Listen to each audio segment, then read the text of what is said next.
ગ્રહોના રાજા સૂર્ય 16 જુલાઈથી આવશે કર્ક રાશિમાં। તો આગામી 1 માસ તમારી રાશિ પર કેવી થશે અસર? સર્વપ્રથમ ચર્ચા કરીએ જેમના નામના અક્ષરો હોય છે અલઈ મેષ રાશિની। મેષ રાશિના જાતકો માટે સૂર્ય તમારી કુંડળીના 5મા ભાવના સ્વામી છે અને તે હાલમાં તમારા 4થા ભાવમાં ગોચર કરવાના છે। આનો અર્થ એ છે કે સૂર્ય તેના 12મા ભાવથી પસાર થઈ રહ્યા છે। આ બંને પરિસ્થિતિઓ પ્રતિકૂળ માનવામાં આવે છે। 4થા ભાવમાં સૂર્યનું ગોચર પર પ્રતિકૂળ માનવામાં આવે છે અને 5મા સ્વામીનું 12મા ભાવમાં ગોચર પર પ્રતિકૂળ છે। આ ગોચર અનુકૂળ પરિસ્થિતિઓ ઘટાડી શકે છે। જો તમે વિદ્યાર્થી છો તો તમને તમારા શિક્ષણ અથવા અભ્યાસ અંગે કેટલીક ચિંતાઓ થઈ શકે છે। જો કે ઉચ્ચ ગુરુ સાથે સૂર્યનું જોડાણ થવું કોઈ પણ મોટા શૈક્ષણિક પડકારોને અટકાવશે। તેથી વડીલોનું માર્ગદર્શન અને શિક્ષકોના આશીર્વાદ કોઈ પણ મોટા શૈક્ષણિક પડકારોને અટકાવશે, પરંતુ આ સમયગાળા દરમિયાન સતર્ક રહેવું મહત્વપૂર્ણ રહેશે। જો તમે યુવાન છો તો તમે તમારા પ્રેમ જીવન સાથી અથવા બાળકો વિશે ચિંતિત હોઈ શકો છો। આ સમયગાળા દરમિયાન તમારી માતાનું સ્વાસ્થ્યનું ધ્યાન રાખવું પણ મહત્વપૂર્ણ છે। વધુમાં ખાતરી કરો કે પરિવારમાં કોઈ તકરાર ન થાય। તમારા પ્રયત્નો સફળ થવાની શક્યતા છે કારણ કે સૂર્ય ઉચ્ચ ગુરુ દ્વારા સમર્થિત છે। સૂર્યનું જળ રાશિઓમાં વધુ પ્રભાવ ન હોવાથી ઉચ્ચ ગુરુના આશીર્વાદથી સંતુલન જાળવવાની સારી શક્યતાઓ તમારા માટે બની રહી છે। હવે વાત કરીએ જેમના નામના અક્ષરો હોય છે બ વ ઉ એટલે કે વૃષભ રાશિની। વૃષભ રાશિના જાતકો માટે સૂર્ય તમારી કુંડળીના 4થા ભાવના સ્વામી છે અને હવે તમારા 3જા ભાવમાં ગોચર કરવાના છે।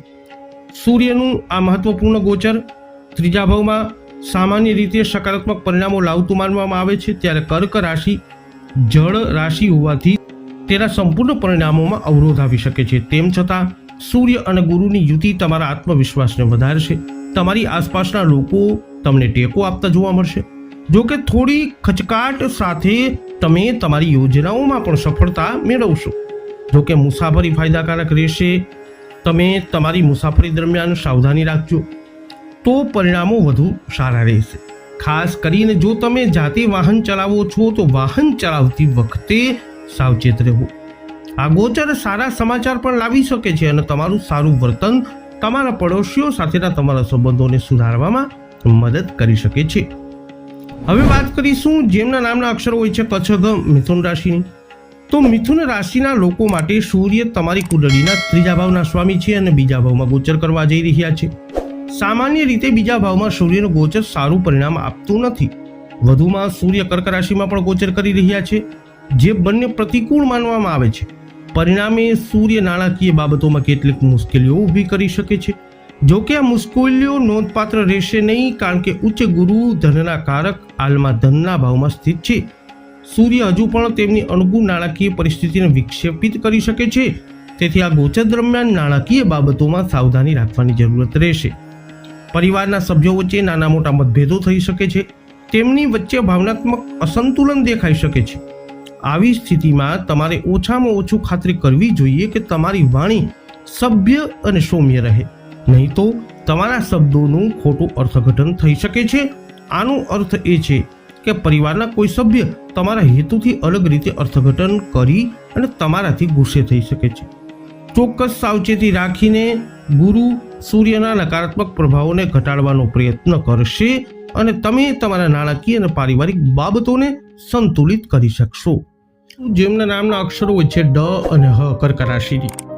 કર્ક રાશિના લોકો માટે સૂર્ય તમારા ધનસ્થાનના સ્વામી છે અને તેનું ગોચરને કારણે તે તમારા પ્રથમ સ્થાન તમારી રાશિમાં પ્રવેશ કરી રહ્યા છે। આ બંને પરિસ્થિતિઓ સારી માનવામાં આવતી નથી, ખાસ કરીને સ્વાસ્થ્યની દ્રષ્ટિએ। તે નાણાકીય અને પારિવારિક સંબંધો માટે પણ સારી નથી। જો કે 6થા ભાવના સ્વામી સાથેના જોડાણને કારણે સૂર્ય નોકરી કરનારાઓ માટે કેટલાક સકારાત્મક પરિણામો લાવી શકે છે। તે લાંબા અંતરની મુસાફરીમાં પણ કંઈક અંશે મદદરૂપ થઈ શકે છે। ધાર્મિક તીર્થયાત્રાઓ અથવા ધાર્મિક બાબતોમાં સૂર્યનું વલણ ખાસ કરીને સકારાત્મક હોઈ શકે છે કારણ કે ગુરુ સૂર્યને માર્ગદર્શન આપતો રહેશે। જો કે આ ગોચર અન્ય બાબતોમાં સારું માનવામાં આવતું નથી। આ પરિસ્થિતિ તમને ઘમંડી બનાવી શકે છે। ગુસ્સો અને અહંકારથી દૂર રહેવાનો પ્રયત્ન કરો। સરકાર અને વહીવટમાં સંકળાયેલા લોકો સાથે સારા સંબંધો જાળવી રાખો। આ સમયગાળા દરમિયાન તમારે તમારી ખાવાની આદતોમાં પણ સંયમ રાખવાની જરૂરત પડશે। આમ કરવામાં નિષ્ફળતા પેટ સંબંધિત કેટલીક સમસ્યાઓ તરફ દોરી શકે છે. નાની મુશ્કેલીઓ અપેક્ષિત છે, પરંતુ જો તમે શિસ્તબદ્ધ અને નમ્ર રહેશો તો ગુરુની કૃપા ખાતરી કરશે કે નકારાત્મકતા વધુ પડતી સ્પષ્ટ ન થાય અને તમે તમારી નકારાત્મકતાને સંતુલિત કરી શકશો અને જીવનનો આનંદ માણી શકશો. હવે વાત કરીએ જેમના નામના અક્ષરો હોય છે મ અને ટ, સિંહ રાશિની. તો સિંહ રાશિના લોકો માટે સૂર્ય તમારી રાશિના જ સ્વામી હોવાથી હવે 12મા ભાવમાં પ્રવેશ કરી રહ્યા છે. સામાન્ય રીતે 12મા ભાવમાં સૂર્યનું ગોચર પ્રતિકૂળ માનવામાં આવે છે. 12મા ભાવમાં સૂર્યનું ગોચર બિનજરૂરી ખર્ચ તરફ દોરી જાય છે અને આનું કારણ એ છે કે સૂર્ય તમારી લગ્ન અથવા રાશિના સ્વામી હોવાથી 12મા ભાવમાં પ્રવેશ કરી રહ્યા છે. તેથી આ ગોચર દરમિયાન તમારા સ્વાસ્થ્યનું ધ્યાન રાખવું મહત્વપૂર્ણ રહેશે. ખાસ કરી અને જો તમને પહેલાથી જ આંખોની સમસ્યા હોય તો તમારે આ ગોચર દરમિયાન સતર્ક રહેવાની જરૂરત પડશે. સૂર્યના આ ગોચરને કારણે માથાનો દુખાવો અને અનિદ્રા જેવી સમસ્યાઓનો પણ અનુભવ થઈ શકે છે. આ સમયગાળા દરમિયાન બિનજરૂરી મુસાફરી ટાળવી પણ મહત્વપૂર્ણ રહેશે. વધુમાં સરકાર અને વહીવટ સાથે સંકળાયેલા લોકો સાથે કોઈ પણ વિવાદ કરવાનું ટાળો. જ્યારે તમારે આ લોકો સાથે ક્યાંય દલીલ ન કરવી જોઈએ ત્યારે તમારે આ સમયગાળા દરમિયાન સંઘર્ષ ટાળવા માટે દરેક શક્ય પ્રયત્ન કરવો જોઈએ. આમ કરવાથી ઉચ્ચ ગુરુ તમારી સમસ્યાઓ દૂર કરવામાં મદદ કરશે. હવે વાત કરીએ જેમના નામના અક્ષરો હોય છે પઠણ, કન્યા રાશિની. કન્યા રાશિના જાતકો માટે સૂર્ય તમારી કુંડળીમાં 12મા ભાવના સ્વામી છે અને તમારા લાભ ભાવ એટલે કે 11મા ભાવમાં હવે પ્રવેશ કરવા જઈ રહ્યા છે. લાભ ભાવમાં સૂર્યનું ગોચર સામાન્ય રીતે સારા પરિણામો આપનારું માનવામાં આવે છે. આનો અર્થ એ છે કે સૂર્ય તમને દરેક પાસામાં નોંધપાત્ર લાભ આપવા માટે જવાબદાર છે. જો કે સૂર્ય કર્ક રાશિમાં હોવાથી તેના પરિણામો થોડા ઓછા હોઈ શકે છે. જો કે સામાન્ય રીતે સૂર્ય તમને શક્ય તેટલો વધુ લાભ આપવાનો પ્રયત્ન કરશે. જો તમે કોઈ વિદેશી દેશ અથવા દૂરના સ્થળેથી છો તો સૂર્ય તમને વધુ લાભ અપાવી શકે છે. સૂર્યનું આ ગોચર નાણાકીય બાબતો માટે ખૂબ જ સકારાત્મક પરિણામો લાવનાર માનવામાં આવે છે. ખાસ કરી નોકરી અને વ્યવસાય સંબંધિત બાબતોમાં સૂર્યનું આ ગોચર તમને સારા પરિણામો આપી શકે છે. મતલબ કે તમને વ્યવસાયમાં સારો નફો જોવા મળી શકે છે. કાર્યસ્થળ પર પ્રમોશન અથવા પ્રગતિ તરફ દોરી જતી ઘટનાઓ બની શકે છે જે ભવિષ્યમાં તમને લાભ આપી શકે છે. જેમના નામના અક્ષરો હોય છે ર અને ત, તુલા રાશિની. તુલા રાશિના લોકો માટે સૂર્ય તમારી કુંડળીમાં લાભ ભાવના સ્વામી છે એટલે કે 11મા ભાવના અને હવે તમારા કર્મસ્થાન એટલે કે 10મા સ્થાનમાં ગોચર કરવાના છે. 10મું સ્થાન કર્મસ્થાન છે. સૂર્યનું ગોચર પણ ખૂબ સારા પરિણામો લાવનારું આ સ્થાનેથી માનવામાં આવે છે. વધુમાં ગુરુ સાથેના જોડાણને કારણે યુતિને કારણે સૂર્ય તમને વધુ સારા પરિણામો આપવાનો પ્રયત્ન કરશે. પરંતુ અહીં નબળાઈ એ છે કે તે કર્ક રાશિમાં હશે, તેથી પરિણામો તેના સ્તરથી થોડા નીચે આવી શકે છે જેના માટે તે જવાબદાર છે, પરંતુ તે હજુ પણ મોટા ભાગે સારા રહેશે. સૂર્યનું આ ગોચર લાભના સ્થાન સાથે જોડાણ બનાવી રહ્યું છે, તેથી તમારા કાર્ય પૂર્ણ થશે જ, પરંતુ તમને સફળતાના ફળ પણ મળશે. જોકે કર્ક રાશિમાં સૂર્યની સ્થિતિ ક્યારેક તમને અમુક બાબતોમાં અસંતુષ્ટ રાખી શકે છે. એકંદરે સારી સિદ્ધિઓની સંભાવના નિર્માણ થઈ રહી છે. જો તમે નોકરી કરતા હો તો ભવિષ્યમાં પ્રમોશન એવી પરિસ્થિતિની શક્યતા છે જે પ્રમોશન તરફ દોરી શકે છે. વ્યવસાયમાં સફળતાની પણ શક્યતા છે. સૂર્યનું આ ગોચર સામાજિક પ્રતિષ્ઠા મેળવવામાં પણ સારી મદદ કરશે. આ ગોચર નવા પ્રોજેક્ટ શરૂ કરવા માટે પણ સારું માનવામાં આવે છે. ગુરુના માર્ગદર્શન હેઠળ તે પ્રોજેક્ટ લાંબા ગાળાના માનવામાં આવશે. આનો અર્થ એ છે કે આ સમયે શરૂ થયેલા કાર્ય કામચલાઉ નહીં હોય, પરંતુ તે સારું કાર્ય હશે જે લાંબા સમય સુધી ચાલશે. હવે વાત કરીએ જેમના નામના અક્ષરો હોય છે ન અને ય, વૃશ્ચિક રાશિની. વૃશ્ચિક રાશિના લોકો માટે તમારી કુંડળીમાં કર્મસ્થાનના સ્વામી સૂર્ય ભાગ્યસ્થાન એટલે કે 9મા સ્થાનમાં ગોચર કરવાના છે. જ્યારે ભાગ્યસ્થાનમાં સૂર્યનું ગોચર શુભ માનવામાં આવતું નથી, ત્યારે કર્મસ્થાનના સ્વામીનું ભાગ્યસ્થાન સાથે જોડાણ કેટલાક કિસ્સાઓમાં સકારાત્મક પરિણામો આપી શકે છે. તેથી સૂર્યનું આ ગોચર મિશ્ર પરિણામો તમારા માટે લાવશે. આ ગોચર વ્યાવસાયિક યાત્રા માટે ખાસ કરીને મદદરૂપ સાબિત થઈ શકે છે. મુસાફરી સામાન્ય રીતે સફળતા લાવશે. જો તમે નોકરી કરતા વ્યક્તિ છો અને તમારી નોકરી બદલવાનું વિચારી રહ્યા છો તો આ ગોચર તમને તે પરિવર્તનમાં મદદ કરી શકે છે. પરંતુ ભાગ્યસ્થાનમાં સૂર્યનો ગોચર સામાન્ય રીતે સારું માનવામાં આવતું નથી. તેથી તમારે તમારી નોકરી અંગે કોઈ પણ પ્રકારનું જોખમ ન લેવું જોઈએ. તમારે કોઈ પણ ધાર્મિક વ્યક્તિ સાથે દલીલ પણ ન કરવી જોઈએ. તમારે ધર્મ કે શ્રદ્ધા પર કોઈ વિવાદાસ્પદ ટિપ્પણી પણ ન કરવી જોઈએ. જો તમને કોઈ બાબતમાં કોઈ સમસ્યા દેખાય અથવા તમે પોતાને ક્યાંક અટવાયેલા અનુભવો છો તો ચોક્કસપણે તમારા વરિષ્ઠોની અવશ્ય સલાહ લો. ખાસ કરીને તમારા પિતાની સલાહ આ સમયગાળા દરમિયાન તમને ફાયદો કરાવી શકે છે અને તમે તમારી જાતને નુકસાનથી બચાવી શકશો. હવે વાત કરીએ જેમના નામના અક્ષરો હોય છે ભ ધ ફ ઢ ધન રાશિની. ધનુ રાશિના જાતકો માટે સૂર્ય ભાગ્ય ભાવ એટલે કે 9મા ભાવના સ્વામી છે અને હવે તમારા 8મા ભાવમાંથી ગોચર કરશે. 8મા ભાવમાં સૂર્યનું ગોચર અશુભ માનવામાં આવે છે. વધુમાં ભાગ્ય સ્વામીના 8મા ભાવમાં પ્રવેશ એક નબળો બિંદુ છે. તેથી આ ગોચર દરમિયાન સૂર્ય સંબંધિત પરિણામોમાં કેટલીક નબળાઈ જોવા મળી શકે છે. પરિણામે તમને ભાગ્યનો સંપૂર્ણ સહયોગ ન પણ મળે. તેથી તમારે તમારા ખંત વધારવાની જરૂર પડશે. જો તમે નોકરી બદલવાનું વિચારી રહ્યા છો તો આ સારો સમય નથી. આ સમયગાળા દરમિયાન શાંત રહેવું શ્રેષ્ઠ છે. પૂર્વજોને મિલકત સાથે કોઈ પણ જોખમ લેવાનું ટાળવું. જો તમારે પિતાનું સ્વાસ્થ્ય પહેલેથી જ નબળું છે તો તેમને આ સમય દરમિયાન વધુ ધ્યાન આપવાની જરૂર પડશે. આ સમય દરમિયાન મુસાફરી કરવાનું ટાળવું પણ ફાયદાકારક છે. ખાસ કરીને બિનજરૂરી યાત્રા કરવાનું ટાળવું. મહત્વપૂર્ણ યાત્રાઓ સાવધાની સાથે પણ કરવી જોઈએ. જેમના નામના અક્ષરો હોય છે ખ અને જ મકર રાશિની.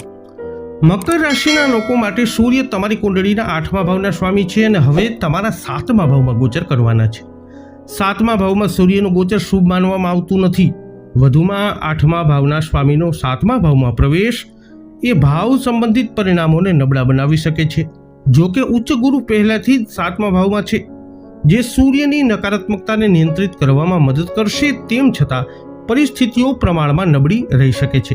આનો અર્થ એ છે કે સૂર્ય જે નોંધપાત્ર નબળાઈ લાવવાનો હતો તે ગુરુ દ્વારા નોંધપાત્ર રીતે નબળો પડશે નહીં, પરંતુ નાની સમસ્યાઓ હજુ પણ ચાલુ રહી શકે છે.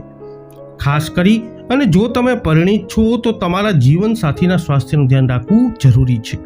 ઉપરાંત તેમની લાગણીઓનો પણ વિચાર કરો. સૂર્યનું આ ગોચર સંઘર્ષની સંભાવના બનાવી રહ્યું છે. જો તમે સાવધાની રાખશો તો ગુરુના આશીર્વાદ પરિસ્થિતિને નિયંત્રણમાં લાવશે. રોજિંદા કાર્યોમાં કેટલીક મુશ્કેલીઓ ઊભી થઈ શકે છે. આ સમયગાળા દરમિયાન મુસાફરી ટાળવી જ સમજદારી ભર્યું રહેશે. વ્યવસાયમાં જો મહત્વપૂર્ણ નિર્ણયો લેવાની જરૂર હોય તો અનુભવી લોકોની સલાહ લો. આમ કરવાથી તુલનાત્મક રીતે સારા પરિણામો તમને મળશે. હવે વાત કરીએ જેમના નામના અક્ષરો હોય છે ગ શ શ કુંભ રાશિની. કુંભ રાશિ માટે સૂર્ય તમારી કુંડળીમાં 7મા ભાવના સ્વામી છે અને હવે તમારા 6ઠા ભાવમાં ગોચર કરશે. 6ઠા ભાવમાં સૂર્યનું ગોચર ખૂબ જ સારા પરિણામો લાવે છે, પરંતુ 7મા ભાવના સ્વામીનું 12મા ભાવમાં ગોચર એક નબળું એટલે કે 6ઠા ભાવમાં ગોચર એક નબળું બિંદુ છે. આનો અર્થ એ છે કે સૂર્ય અન્ય બાબતોમાં સારા પરિણામો આપશે, પરંતુ વૈવાહિક બાબતો અને ભાગીદારીમાં કેટલીક મુશ્કેલીઓ આવી શકે છે. વધુમાં સૂર્ય જળ રાશિમાં છે, જે સૂચવે છે કે 6ઠા ભાવમાં 7મા ભાવમાં સ્વામીનું ગોચર એટલું નબળું નહીં હોય જેટલું તેને માનવામાં આવે છે. આનો અર્થ એ છે કે સમસ્યાઓ ઊભી થશે, પરંતુ ખૂબ જ સૂક્ષ્મ હશે. તેવી જ રીતે શુભતાનો ગ્રાફ પણ તેના સામાન્ય સ્તરથી થોડો નીચે આવી શકે છે. આનો અર્થ એ છે કે સૂર્યનું આ ગોચર સ્વાસ્થ્ય માટે ખૂબ સારું છે. સામાન્ય રીતે કોઈ સ્વાસ્થ્ય સમસ્યાઓ ઊભી ન થવી જોઈએ. જૂની સ્વાસ્થ્ય સમસ્યાઓનો પણ ઉકેલ આવી શકે છે, પરંતુ પાણીના તત્વને લગતી સમસ્યાઓ જેમ કે શરદી અને ફ્લૂ ઉકેલવામાં થોડો વધુ સમય લાગી શકે છે. તમે તમારા સ્પર્ધકો કરતાં વધુ સારી સ્થિતિમાં રહેશો, પરંતુ સ્પર્ધાત્મક પરિસ્થિતિઓમાં ભાવનાત્મક નિર્ણયો સમજદારી ભર્યા નહીં હોય. આનો અર્થ એ છે કે સ્પર્ધાત્મક પરિસ્થિતિઓમાં વ્યવહારુ નિર્ણય લેવા જોઈએ. તમારી મહેનત તમને સારા પરિણામો આપશે. તમને સરકાર અને વહીવટ સંબંધિત બાબતોમાં પણ અનુકૂળ પરિણામો જોવા મળશે. જો તમે સરકારી યોજનાઓનો લાભ લેવા માંગતા હો તો તમને તે સંદર્ભમાં પણ સારા પરિણામો જોવા મળશે. અંતમાં વાત કરીએ જેમના નામના અક્ષરો હોય છે દ ચ ઝ થ મીન રાશિની. મીન રાશિ માટે સૂર્ય તમારી કુંડળીના 6ઠા ભાવના સ્વામી છે અને હાલમાં હવે 5મા ભાવમાં ગોચર કરવાના છે. 5મા ભાવમાં સૂર્યનું ગોચર સામાન્ય રીતે પ્રતિકૂળ માનવામાં આવે છે, કારણ કે તે પ્રિયજનો સાથે મતભેદ તરફ દોરી શકે છે. 5મું સ્થાન એ પ્રિયજનોનું સ્થાન છે. તમે તમારા પ્રેમ જીવનસાથી હોય કે તમારા બાળકો, તમારે આ લોકો સાથે અથવા તમારા બધા પ્રિયજનો સાથે અત્યંત નમ્રતાથી વર્તવું જોઈએ. આ તેમને ઘમંડી લાગતા અટકાવશે, નહીતર તમારા મિત્રો અથવા તમારા પ્રેમ જીવનસાથી નારાજ થઈ શકે છે. આવી સ્થિતિમાં નમ્રતા જાળવવી મહત્વપૂર્ણ રહેશે. જો તમે વિદ્યાર્થી છો તો તમારા અભ્યાસ પર સંપૂર્ણ ધ્યાન કેન્દ્રિત રાખો.